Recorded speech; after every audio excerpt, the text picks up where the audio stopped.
Bonjour, c'est Monsieur Doumbouya, votre professeur de biophysique. Aujourd'hui, dans cette vidéo, nous allons toujours continuer le cours de radioactivité. Donc là, nous allons commencer par l'équivalence masse-énergie. Exemple, quand on nous donne une particule de masse m qui se trouve au repos, cette particule possède une énergie qu'on appelle énergie de masse. Et l'énergie de masse, sa formule, c'est E est égal à mc au carré. Donc, c'est la fameuse formule de Einstein. Donc, en appliquant cette formule, l'énergie va s'exprimer en joules. Donc là, j'ai des joules. Bon, ici, on aura des kilogrammes. Et pour l'unité de C, on aura des mètres par seconde. Donc, c'est la vitesse de la lumière dans le vide. Maintenant, on peut aussi utiliser d'autres unités. Donc, pour les unités, par exemple, à la place de la masse, pour l'unité de on peut utiliser l'unité de masse atomique. Donc, on sait que pour l'unité de masse atomique, la notation peut être U, ou bien on écrit UMA. Donc, UMA, c'est une unité de masse atomique.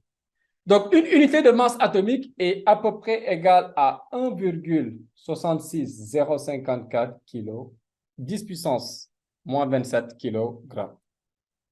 Donc, nous avons ceci. Maintenant, nous avons l'unité de masse atomique. Mais l'énergie aussi, au lieu de l'exprimer en joules, nous allons l'exprimer en mégaélectronvolts. Maintenant, on a aussi une autre unité. Par exemple, si moi j'ai une unité de masse atomique, ceci correspond à 931,5 mégaélectronvolts par C au carré. Donc là, je répète, hein, j'ai l'unité de masse atomique. Supposons on a un noyau, donc on a plusieurs nucléons, on va calculer donc la masse de tous les nucléons, donc exprimée en U, c'est-à-dire unité de masse atomique. Et le résultat est multiplié par C carré, puisqu'on utilise la fameuse formule d'Einstein, E égale à mc carré. Donc, supposons, si moi je veux faire le calcul, donc M, je l'ai en unité de masse atomique. Donc, unité de masse atomique, on a 931,5 MeV par C carré. Donc, si vous multipliez par C carré, donc ce sont les C carrés qui vont sauter. Donc, autrement dit, si on vous demande de calculer l'énergie, vous avez déjà la masse, par exemple, en unité de masse atomique. Donc là, vous avez le résultat. Vous allez juste multiplier par 931,5. Et en faisant le calcul, vous obtenez l'énergie en mégaélectronvolts. Maintenant, nous allons voir les défauts de masse. Supposons on nous donne un noyau. Donc là, j'ai A et Z. Donc, ce noyau est composé de nucléons, c'est-à-dire de protons et de neutrons. Maintenant, si on veut calculer la masse du noyau, par exemple, théoriquement, pour déterminer la masse du noyau, on prend la masse des protons plus la masse des neutrons. Mais en réalité, ce n'est pas ce que l'on obtient. Donc, là, il y a ce qu'on appelle un défaut de masse. Regardez, si moi je prends Z, c'est le nombre de protons, multiplié par la masse d'un proton, supposons dans un noyau, on a Z protons. Donc, et là, pour trouver les neutrons, on fait A moins Z. Donc, plus A moins Z multiplié par la masse d'un neutron. Donc, théoriquement, si on fait ceci, on obtient la masse du noyau. Mais je répète, en réalité, ce n'est pas ce que l'on obtient. Ceci est supérieur à la masse du noyau qu'on a réellement. Donc, la différence de masse entre ce qu'on a ici, la valeur théorique, et la valeur réelle, c'est ce qu'on appelle le défaut de masse. Donc, ce défaut de masse est noté delta M. Donc, delta M égale, on a Z multiplié par masse d'un proton, plus, donc A moins Z représente le nombre de neutrons. Donc, moi, je fais ceci. Donc, A moins Z, le nombre de neutrons. Donc, A moins Z multiplié par la masse d'un neutron, moins, donc, la masse du noyau qu'on a réellement. Donc, ceci correspond donc au défaut de masse. Et ce défaut de masse, donc pour faciliter les calculs, on va l'exprimer en unité de masse atomique. Maintenant, nous allons voir l'énergie de liaison d'un noyau. Donc, pour déterminer l'énergie de liaison d'un noyau, par exemple, moi, je peux prendre ceci, E, ce sera delta M, donc le défaut de masse, multiplié par C au carré. Donc, qu'est-ce qu'on appelle énergie de liaison? Donc, l'énergie de liaison de noyau est l'énergie qu'il faut fournir donc, au noyau qui est au repos pour le dissocier en ses nucléons, donc constitutifs pris aussi au repos. Qu'est-ce que ça signifie? On a dit que le noyau est constitué de protons et aussi de neutrons. Donc, puisqu'on a une interaction nucléaire forte qui assure la cohésion du noyau, donc là, on va apporter une certaine énergie pour casser donc, cette cohésion. Et du coup, isoler les nucléons, donc protons et neutrons. C'est ça qu'on appelle l'énergie de liaison d'un noyau. Mais maintenant, si on veut voir la stabilité d'un noyau, qu'est-ce que l'on doit faire? Nous devons calculer ce qu'on appelle l'énergie de liaison par nucléon. Donc, l'énergie de liaison par nucléon, supposons, moi je peux faire ceci, donc c'est E divisé par A. Donc, on calcule donc l'énergie de liaison d'un noyau et on va diviser par le nombre de nucléons qu'on a dans le noyau. Et maintenant, ce qu'il faut retenir, un noyau est d'autant plus stable que son énergie de liaison par nucléon est grande. Maintenant, nous allons voir donc, la courbe d'Aston. Donc ici, qu'est-ce qu'on a? Sur l'axe des ordonnées, nous avons l'énergie de liaison moyenne par nucléon. Et sur l'axe des abscisses, nous avons le nombre de nucléons qu'on a dans le noyau. Donc, j'ai dit tout à l'heure que l'énergie de liaison moyenne par nucléon est d'autant plus élevée que le noyau est stable. Donc ici, si vous regardez bien, bon là, j'ai 20 nucléons.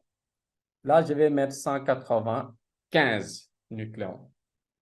Donc, qu'est-ce qui se passe? Si nous sommes entre 20 et 195 nucléons, par exemple ici, nous avons notre zone de stabilité. Mais si on sort de cet intervalle, donc là, ce n'est pas du tout stable. Exemple ici, qu'est-ce qui se passe? Si on a un nombre de nucléons inférieur à 20, donc nous sommes entre 1 et 20. Dans ce cas, nous avons des noyaux qui sont légers. Donc, ces noyaux légers peuvent se combiner pour former donc, un noyau plus lourd. Donc, c'est ça qu'on appelle la fusion.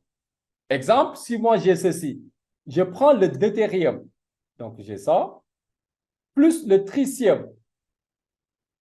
Donc là, on aura l'hélium, donc plus un neutron. Donc, c'est ça que l'on obtient. Donc là, nous avons une réaction de fusion. Maintenant, si nous sommes ici, A est supérieur à 195, on aura des noyaux qui sont lourds. Dans ce cas, si on prend un noyau lourd, ce noyau lourd peut se désintégrer pour donner deux noyaux qui sont plus légers. Et là, on parlera de fission nucléaire. Donc, pour la réaction de fission, donc là, j'ai donné un exemple. Nous avons donc de l'uranium 235 qui est bombardé par un neutron. Et là, on obtient deux autres noyaux qui sont plus légers que le noyau 235. Vous voyez ici, A est supérieur à 195, alors que pour ces deux-là, donc le strontium et le xénon, donc A est inférieur à 195. Donc, en plus de ça, donc, on libère aussi deux neutrons. Donc, c'est ça qu'il faut retenir. Je répète, tant que nous sommes entre 20 et 195, donc là, c'est stable. Mais si c'est inférieur à 20, donc c'est-à-dire le nombre de nucléons, ou bien supérieur à 195, donc ce n'est pas stable. Ceux qui sont ici donc, vont donner des réactions de fusion, alors que ceux qui sont là vont donner des réactions de fission. Maintenant, nous allons voir cette courbe, donc avec la vallée de stabilité. Donc ici, qu'est-ce que l'on a? Sur l'axe des abscisses, nous avons Z. Et sur l'axe des ordonnées, nous avons N, le nombre de neutrons. Maintenant, on va regarder. Ici, en rouge, donc là, nous avons notre vallée de stabilité. Par exemple, quand on a ici du rouge, cela veut dire que c'est stable, le noyau que l'on a. Mais par contre, si le noyau n'est pas du tout stable, il y aura une désintégration. Donc, qu'est-ce qu'on constate? Donc, ici, nous avons une bisectrice. Au début, donc jusqu'à 20, par exemple, si n égale 20, z aussi égale 20, donc les noyaux stables se trouvent sur la bisectrice. Donc, pour les noyaux légers, donc là, je vais le mettre, donc noyau léger. Donc là, qu'est-ce qui se passe? N est à peu près égal à Z. Donc là, c'est stable. Maintenant, pour rester toujours donc, dans cette vallée de stabilité, on va avancer. Donc là, quand on aura des noyaux lourds, pour avoir une stabilité, qu'est-ce qui va se passer? N sera à peu près à 1,5 multiplié par Z. Z, c'est le nombre de neutrons, de protons. Et là, on enlève 10. Je répète, donc ceci, c'est pour les noyaux qui sont lourds. Donc, pour les noyaux lourds, pour savoir si on a une stabilité ou pas, il faut que le nombre de neutrons soit à peu près égal à 1,5 fois le nombre de protons et on enlève 10. Alors qu'ici, pour les noyaux légers, le nombre de neutrons est à peu près égal au nombre de protons. Donc, nous, c'est ça que l'on obtient. Maintenant, on regarde. Ici, on nous donne des noyaux émetteurs de bêta-. Bêta- veut dire quoi? Qu'il y aura un excès de neutrons par rapport aux protons dans le noyau. Donc, quand on a une radioactivité bêta+, cela veut dire qu'on aura un excès de protons par rapport aux neutrons. Et bon, pour la radioactivité alpha, donc là, il faut que A soit supérieur à 200.